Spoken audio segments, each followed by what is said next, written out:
Alors, je voulais aborder la question de la prise de traitement face au stress, à l'anxiété et à l'épuisement, parce que il y a une personne qui m'a demandé si elle devait prendre des traitements de type anxiolytique, antidépresseur, tout ça.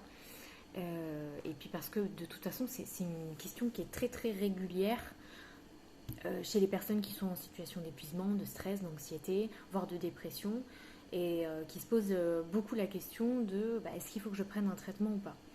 Et puis en tant qu'infirmière, où j'ai principalement travaillé en santé mentale, mais pas que, la question des traitements, c'est quelque chose de central, qui revient tout le temps, avec beaucoup d'ambivalence en général.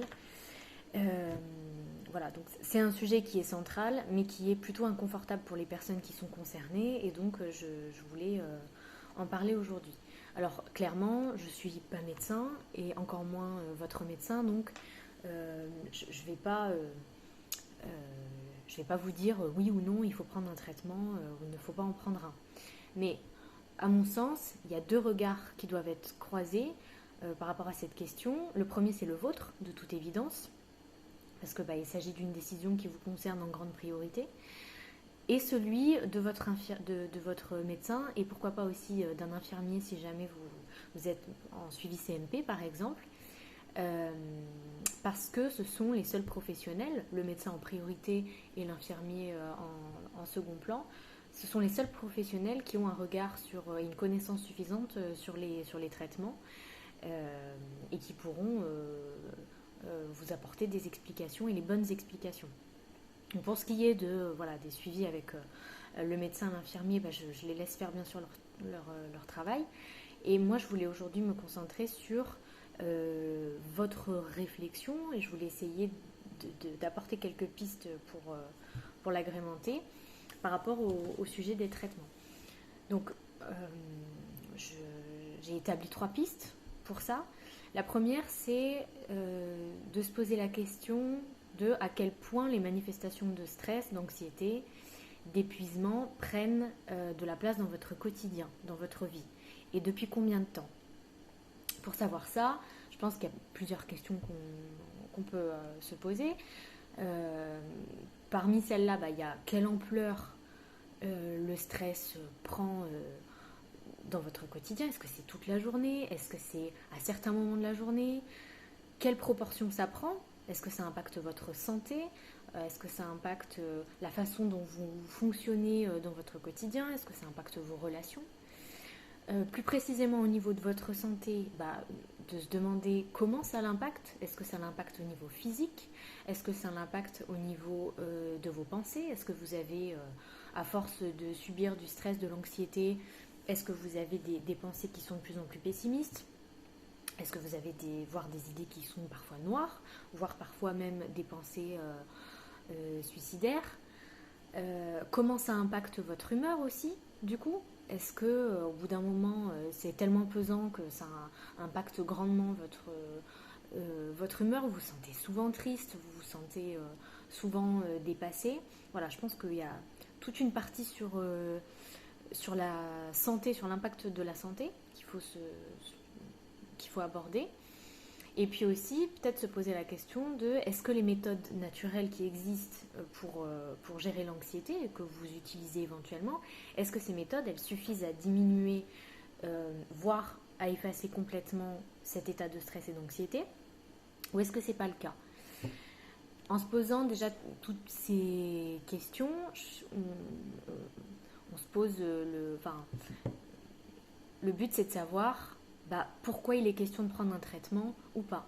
D'où on part pour se poser cette question. Ça, c'était du coup pour la première piste. Pour la seconde piste, ce serait d'explorer le qu'est-ce qui vous inquiète, voire qu'est-ce qui vous fait peur dans le fait de prendre un traitement. Et je vous conseille même de noter tout ça, parce que ça va permettre du coup deux choses. La première, ça va être d'être clair avec soi-même sur ce qui vous inquiète ou ce qui vous fait peur. Et c'est déjà un bon début, parce que souvent, il y a des gens qui disent mais moi je ne veux pas prendre d'anxiolytique ou d'antidépresseur, moi je suis pas dépressif ou je suis pas dépressive. Enfin voilà, il y a... Alors que finalement, la peur, c'est de se faire passer pour quelqu'un qui est dépressif ou de se voir pour quelqu'un de dépressif, etc. Voilà. Déjà, ça permettra d'être clair sur qu'est-ce qui vous inquiète, qu'est-ce qui vous fait peur. Et dans un second temps, ça permettra aussi de pouvoir transmettre, le fait d'avoir noté tout ça et d'être au clair là-dessus, de pouvoir transmettre de façon peut-être plus claire toutes ces peurs et ces inquiétudes à votre médecin, et pourquoi pas du coup l'infirmier s'il y en a un qui vous suit, et de croiser du coup les deux regards, le vôtre et celui des professionnels de santé. La troisième piste du coup que je voulais vous proposer, c'est que une fois que vous avez les deux regards qui sont croisés, vous pouvez peut-être établir la balance bénéfice-risque. Et éventuellement, et moi je vous le conseille même, je pense que c'est une très bonne idée, d'établir cette balance avec les professionnels, pareil, qui vous suivent, les médecins, les infirmiers.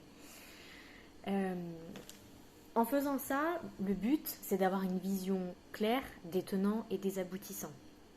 C'est-à-dire que vous aurez abordé le pourquoi la question de prendre un traitement se pose, quelle est ma situation d'un point de vue du stress, de l'anxiété, de l'épuisement. Vous aurez aussi abordé les inquiétudes et les peurs que vous avez, et vous les aurez posées d'une façon claire, voilà, déjà pour vous.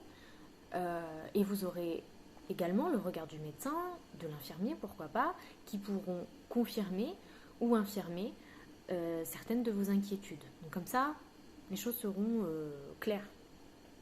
Et surtout, et je pense que c'est la finalité de ces trois pistes de réflexion, vous aurez la possibilité de prendre la bonne décision pour vous en connaissance de cause. Voilà.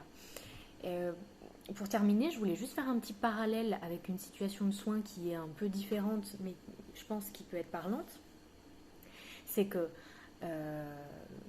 quand on se fracture un os, parfois on a juste besoin d'un plâtre ou d'une attelle et ça suffit.